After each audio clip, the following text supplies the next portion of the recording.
نحمده ونصلي على رسوله الكريم اما بعد فاعوذ بالله من الشيطان الرجيم بسم الله الرحمن الرحيم رب اشرح لي صدري ويسر لي امري واحلل عقدة من لساني يفقهوا قولي وقول الله عز وجل اذا قمتم الى الصلاة فاغسلوا وجوهكم.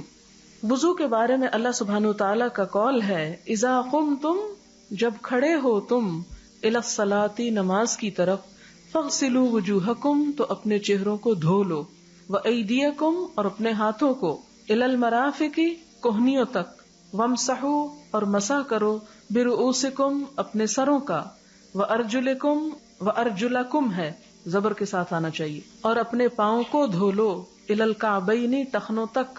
قال ابو عبداللہ، امام بخاری کہتے ہیں وبین النبی صلی اللہ علیہ وسلم، بیان کیا نبی صلی اللہ علیہ وسلم نے، انا، بے شک، فرض الوضوء، وضو کا فرض، مرتن مرتن، ایک ایک بار دھونا ہے بس، یعنی فرض ادا ہو جاتا ہے ایک دفعہ دھونے سے.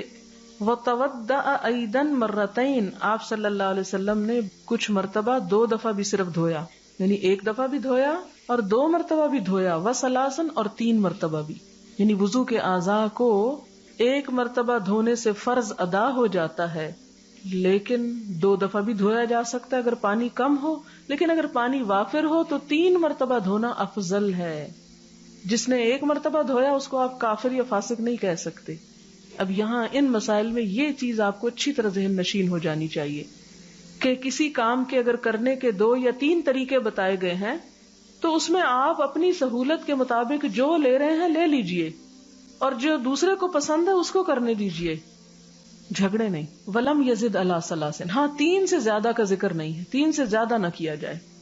3 کے اندر جو بھی کرتا ہے 3 بار کے اندر وہ ٹھیک کر رہا ہے. وکرہ اہل العلم، اور ناپسند کیا اہل علم نے، الاسراف فیہ، اس معاملے میں اسراف کرنا، حد سے بڑھنا، زیادہ پانی استعمال کرنا، بہت زیادہ مرتبہ دھونا. وَأَن يُجَاوِزُوا فعل النبی صلی اللہ علیہ وسلم، اور یہ کہ آگے بڑھا جائے، تجاوز کیا جائے آپ صلی اللہ علیہ وسلم کے فعل سے، کیونکہ آپ نے 3 دفعہ تک دھویا، 3 سے زیادہ دھونا آپ سے آگے بڑھنا ہے. سورۃ الحجرات کی آیت ہے نا، لا تقدموا بین یدی اللہ ورسولہ، اللہ اور اس کے رسول سے آگے بڑھنے کی کوشش نہ کرو. تو اس کی مثال یہ چیز ہو سکتی ہے کہ جیسے نبی صلی اللہ علیہ وسلم نے 3 مرتبہ دھویا زیادہ سے زیادہ، تو ہم کہیں چونکہ وہ تو اللہ کے رسول تھے، ہم تو گناہگار لوگ ہیں اس لیے 5 دفعہ دھوئیں گے.